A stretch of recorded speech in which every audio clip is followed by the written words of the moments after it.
Hello everybody and welcome back to my channel. Today I'm very excited to be reviewing Sylvie's Love.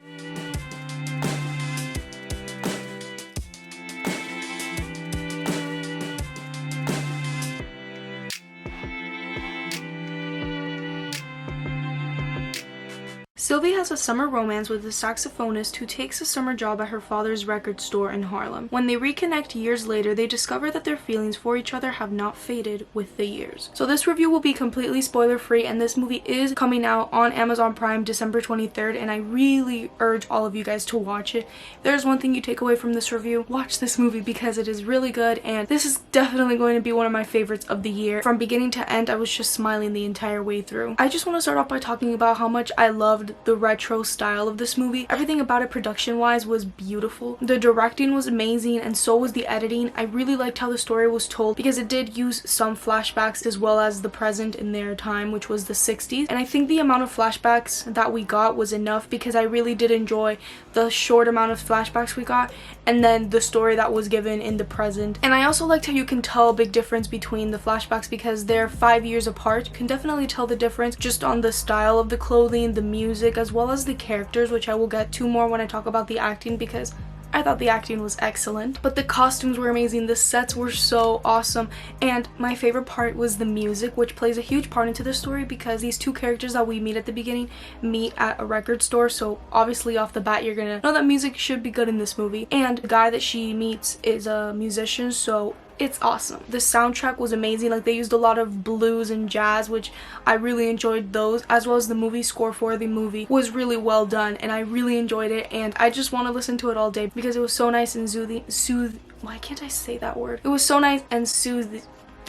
It was so nice and soothing that I just loved it. I really loved it. And I really like the characters of this movie. I think it's really important when you care about the characters in a movie, and I really loved our lead. I adored spending the entire movie with her and seeing her ups and downs in her life and her relationship.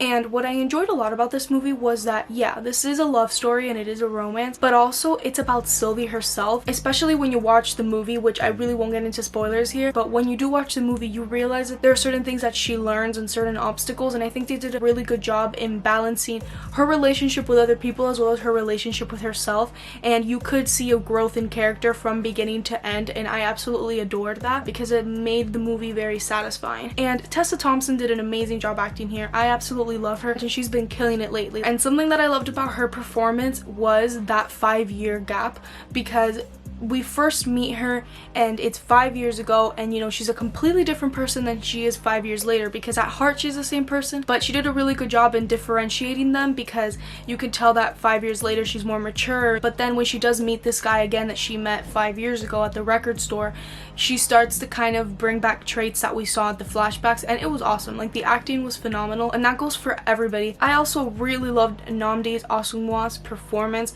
So good, and I had never seen him in another movie before, but he did a really excellent job here, and him and Tessa Thompson have great chemistry, and I literally fell in love with both of them the entire way through. If I do have to say one flaw with the movie was that I feel like towards the end of the second act and the third act it was a bit rocky. Like, I was very invested still, but it felt a little bit rushed in my opinion, and some plot lines that have like consequences I felt were just kind of ignored, and I guess also it could have been because of time. This movie is about 2 hours, so I kind of understand that it didn't really take away from the experience of the movie, but I wish they would have kind of developed some things a little bit more. And another performance that I have to talk about is my queen. I love her so much, Naomi King. She was excellent. She plays Sylvie's cousin Mona, and she was just so much fun the entire way through. Every time that she came on screen, I just had a smile on my face. She's awesome.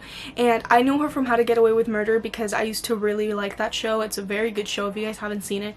I haven't finished it, so I don't know how the last seasons are, but I know her from that and she's amazing there, and I loved seeing her in a less serious performance, and you can just tell her range. She is fantastic. And my favorite thing about this movie was that it was a story about black love told in a way that didn't center around the color of their skin. I feel like a lot of time with movies about black romances, you kind of get it centered around the race, especially a movie right before the civil rights movement. Like, I expected it to be very heavy on that. Tessa Thompson says it perfectly in an interview I saw where they talk about why she thinks this movie should have been made ages ago, which I definitely agree with we need more movies like this. And she was explaining how there's so many movies that center around Black love. You know, most of the conversations are about their race, and she said that, yeah, that is definitely a part of our identity, but we talk about all other sorts of things. And I'm just gonna play the clip for you guys because she explains it really well in my opinion. Yes, but remember in Paris Blues, no critique of the film was a beautiful film, but the two black leads in it, instead of talking about their love, they're talking about race.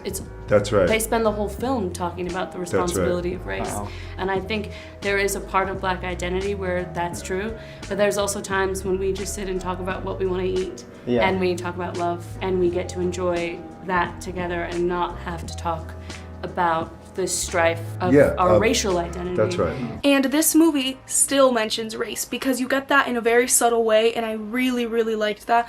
You get that with some people that visit her at dinner. You also get that with Sylvie's cousin, Mona's character, and I just really like that because it's not like they completely brushed off the race, but it also just made it like a normal romance movie. Yeah, there's a lot of really awesome movies out there about black romances that do focus on race, and I'm not saying that those movies don't work because they absolutely do, but it was very refreshing to see a movie like this where it was just about their love. I really, really loved this movie, and I think everybody should check this out when it comes out next week on Amazon Prime, and I'm going to give this movie an A. This is for sure gonna be in my top 10 of the year. Like Tessa Thompson and the director and everybody else said, more movies like this should be made where it's just about their love, and I thought it was very excellent to see a movie like this. I will for sure be rewatching this movie when it comes out on Amazon Prime. I had a blast with it. Let me know if you guys are excited for this movie and if you're looking to check this out, or if this is gonna be one that you might just skip. And thank you guys so much for watching. As always, make sure to like and comment on this video. It really helps out my channel, and it's a way for me to interact with you guys back. And as always, I hope you guys stay safe out there, and I hope to see you guys next time. Bye guys!